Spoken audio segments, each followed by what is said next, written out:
കാസർഗോഡ് ജില്ലയിലെ നീലേശ്വരത്ത് സ്ഥിതി ചെയ്യുന്ന ഒരു ശാക്തേയ ക്ഷേത്രമാണ് ശ്രീ മന്നംപുറത്തുകാവ് ഭഗവതി ക്ഷേത്രം.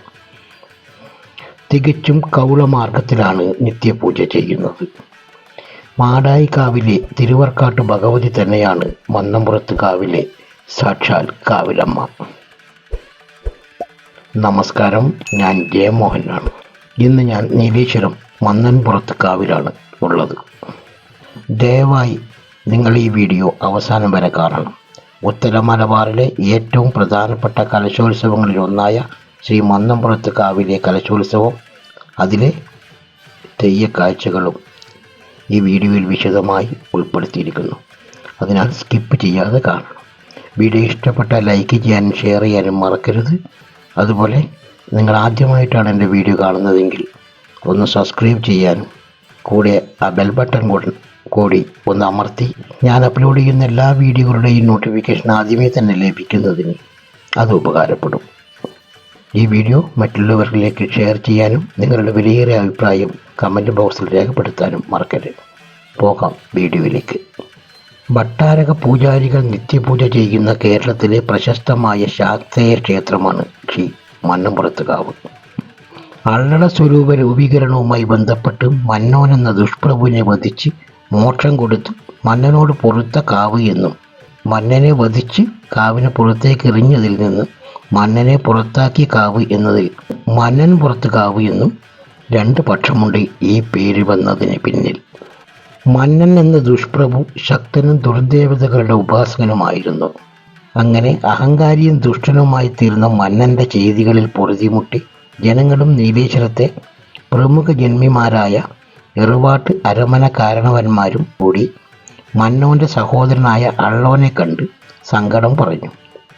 മാടായിക്കാവിലെ തിരുവർക്കാട്ട് ഭഗവതി ഉപാസകനായിരുന്ന അള്ളോനെയും കൂട്ടി ഇവർ മാടായിക്കാവിലെത്തി ഭജനമിരുന്ന് ദേവിയോട് സങ്കടം പറഞ്ഞു.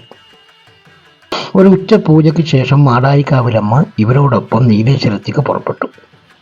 കാട്ടുവള്ളിയിൽ ഊഞ്ഞാലിടുന്ന ഒരു ബാലികയായി ഇവിടെ പ്രത്യക്ഷപ്പെട്ട ദേവി മന്നോനെ വധിക്കുകയും ഇവിടത്തെ കാനഡ ഭംഗിയിൽ ആകൃഷ്ടയായ ദേവി ഇവിടെ തന്നെ കുടിയിരുന്നുവെന്നും പറയപ്പെടുന്നു.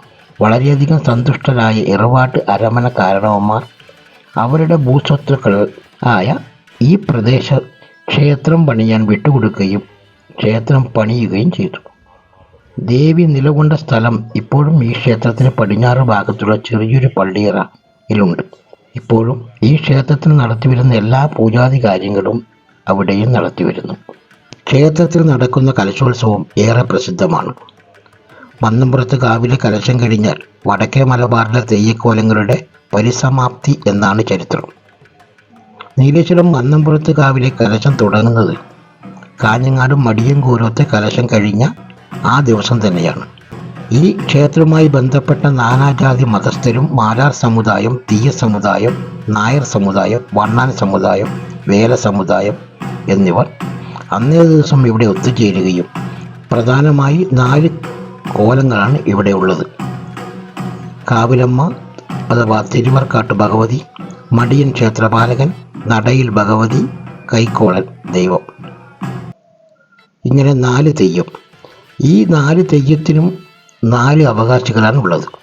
നീലേശ്വരം അഞ്ഞൂറ്റാൻ, കിനാനൂർ നേണിക്കം, പള്ളിക്കര കർണമൂർത്തി, നീലേശ്വരം കോതവർമ്മൻ എന്നിവർക്കാണ് തെയ്യം കെട്ടാനുള്ള അവകാശം. കലശോത്സവം ഒരു നാടിൻ്റെ എന്നതിലുപരി ഒരു ജനതയുടെ ഉത്സവം കൂടിയാണ്. വിവിധ സമുദായങ്ങളുടെ കൂട്ടായ്മയുടെയും പരസ്പര ഐക്യത്തിൻ്റെയും ഉത്തമ ഉദാഹരണമാണ് ഈ കലശം. അതുകൊണ്ട് തന്നെ കലശോത്സവത്തിന് എത്തിച്ചേരുന്ന പുരുഷാരത്തിന് കയ്യും കണക്കുമില്ല. മലബാർ ദേവസ്വം ബോർഡിന് കീഴിൽ ഏറ്റവും കൂടുതൽ വരുമാനമുള്ള ക്ഷേത്രവും കൂടിയാണിത്. മംഗള ചണ്ഡിക പ്രഭാവത്തിലുള്ള ദേവിയുടെ ദർശനം പടിഞ്ഞാറോട്ടേക്കാണ്. രുരുജിത്ത് സമ്പ്രദായത്തിലുള്ള മധുമാംസ നിവേദ്യത്തോടു കൂടിയ പൂജയാണ് ഇവിടെയുള്ളത്. തന്ത്രമന്ത്ര വിധി പ്രകാരം മദ്യത്തെ അമൃതാക്കി മാറ്റിയതിനു ശേഷമാണ് ദേവിക്ക് നിവേദിക്കുന്നത്. മന്ത്രതന്ത്രങ്ങൾ പാരമ്പര്യ വിധി പ്രകാരം സായത്തമാക്കിയ പിടാരർ സമുദായക്കാരാണ് ദേവിക്ക് പൂജ സമർപ്പിക്കുന്നത്. ഭട്ടാരക ബ്രാഹ്മണരാണ് കേരളത്തിൽ പിടാരർ എന്ന പേരിൽ അറിയപ്പെടുന്നത്. ക്ഷേത്രത്തിൽ 3 പാരമ്പര്യ ട്രസ്റ്റുമാരാണുള്ളത്. വാസുദേവ മൂത്തപിടാര, എറുവാട്ടച്ചൻ കരുണാകരൻ നായർ, അരമന അച്ഛൻ കുഞ്ഞിരാമൻ നായർ. മന്നംപുരത്തുകാവ് ക്ഷേത്രത്തിലെ പ്രതിഷ്ഠാമൂർത്തി കാവിലമ്മയാണ്. മാനസിക സംഘർഷങ്ങൾ ഉണ്ടാകുമ്പോൾ ദേവീ സന്നിധിയിലെത്തി തൊഴുത് പ്രാർത്ഥിച്ച് മനഃശാന്തിയോടെ തിരിച്ചു പോകുന്ന ആയിരങ്ങൾ ഇവിടുത്തെ പ്രത്യേകതയാണ്. കേരളത്തിൽ നിന്ന് മാത്രമല്ല, കർണാടകയിൽ നിന്ന് പോലും ചൊവ്വ, വെള്ളി എന്നീ വിശേഷ ദിവസങ്ങളിൽ ഭക്തജനസഹസ്രങ്ങൾ ഇവിടെ ക്ഷേത്ര ദർശനത്തിനെത്താറുണ്ട്. അഷ്ടബാഹുക്കളോടുകൂടിയ പഞ്ചലോഹ ബിംബമാണ് ഇവിടെയുള്ളത്. ഖഡ്ഗം, ദർപ്പണം, പത്മകോശം, ധമരു, ശൂലം, കപാലം, പവി, കേടം എന്നിവ ധരിച്ചിരിക്കുന്ന നിലയിലാണ് ദേവിയുടെ അഷ്ടബാഹുക്കൾ. തൊട്ടടുത്ത് ചതുർബാഹുക്കളോടുകൂടിയ ഭദ്രകാളി ബിംബവുമുണ്ട്. ചണ്ഡികപാലിനി, സദാശിവമൂർത്തി, വിഷ്ണു, അയ്യപ്പൻ എന്നീ സങ്കല്പ പൂജകളുമുണ്ട്. ഖഡ്ഗം, നാന്തകം എന്നീ തിരുവായുധങ്ങളും വിശേഷമായി പൂജിക്കുന്നു. സപ്തമാതാക്കൾക്കും ക്ഷേത്രപാലകനും സങ്കല്പ പൂജയുണ്ട്. നിത്യവും പ്രധാനമായി 3 പൂജകളുണ്ട്. പുലർച്ചെ 4:30 ശംഖനാദം മുഴക്കി പള്ളി ഉണർത്തുന്നതോടെ നട തുറക്കും. കർക്കിടക മാസത്തിൽ നട തുറക്കുന്നതിന് മുമ്പ് നാദസ്വര വാദ്യത്തോടെ പള്ളി ഉണർത്തലുമുണ്ട്.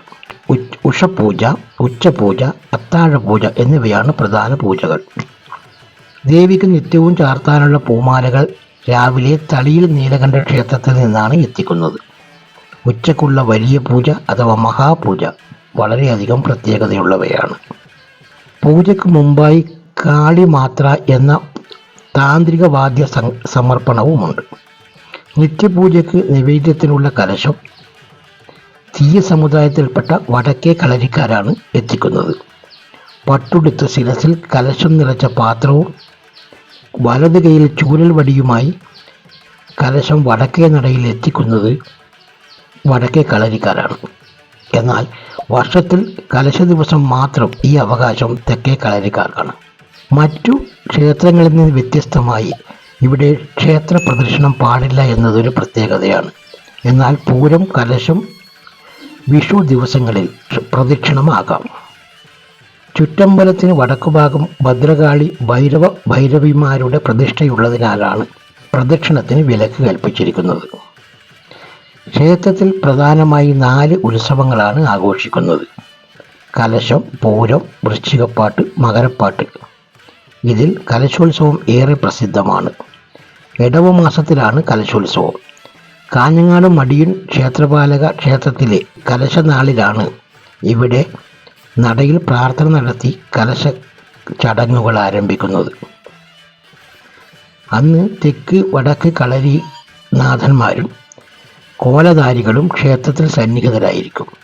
തുടർന്ന് തെയ്യാൻമക്കാർ 2 പേരും പൂക്കനുശനും കൂടി ദേശരാജാവായ മൂത്ത തമ്പുരാൻ്റെ കോവിലകത്ത് പോയി രാജാവിൻ്റെ തിരുസന്നിധിയിൽ വെച്ച് അദ്ദേഹത്തിൻ്റെ ജന്മനക്ഷത്രത്തെ അടിസ്ഥാനമാക്കിയാണ് കലശ തീയതി കുറിക്കുന്നത്.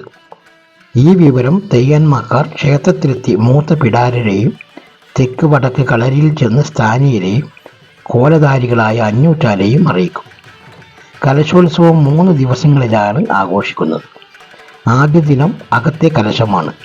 അന്ന് ക്ഷേത്രത്തിൽ ഇരട്ടി നിവേദ്യത്തോടു കൂടിയ വിശേഷാൽ പൂജകൾ ഉണ്ടായിരിക്കും.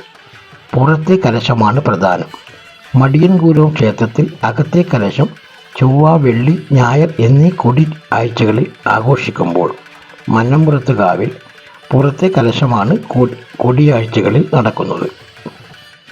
ഇക്കുറി ജൂൺ 3 അകത്തെ കലശവും 4 ഞായറാഴ്ച പ്രസിദ്ധമായ പുറത്തെ കലശവും അരങ്ങേറും. തിങ്കളാഴ്ച കലശശുദ്ധി നടക്കും. ഇതോടൊപ്പം കലശ ചന്തയും ഉണ്ടായിരിക്കും. നടയിൽ പ്രാർത്ഥന കഴിഞ്ഞാൽ അടുത്ത ദിവസം മുതൽ പ്രധാന ആരാധനാമൂർത്തിയായ കാവിലമ്മയുടെ അഥവാ കാളരാത്രി കോലധാരികളായ അഞ്ഞൂറ്റാനും കലശം കുറിച്ച ശേഷം മറ്റു കോലക്കാരും ഒന്നിച്ച് വൈകുന്നേരങ്ങളിൽ അഞ്ഞൂറ്റാൻ ഒറ്റക്കും ക്ഷേത്രത്തിലെത്തി വടക്കേ നടയിൽ വെച്ച് വാദ്യങ്ങൾ മുഴക്കി കലശം അറിയിക്കും. കലശത്തിന് 2 ദിവസം മുമ്പ് ഓലകൊത്തലും പൂ താക്കലും എന്ന ചടങ്ങുമുണ്ട്. കലശോത്സവത്തിനാവശ്യമായ ഓലയും കലശകുംഭം അലങ്കരിച്ചൊരുക്കുന്ന കവുങ്ങൻ പൂക്കുല ശേഖരിക്കുന്ന ചടങ്ങാണിത്.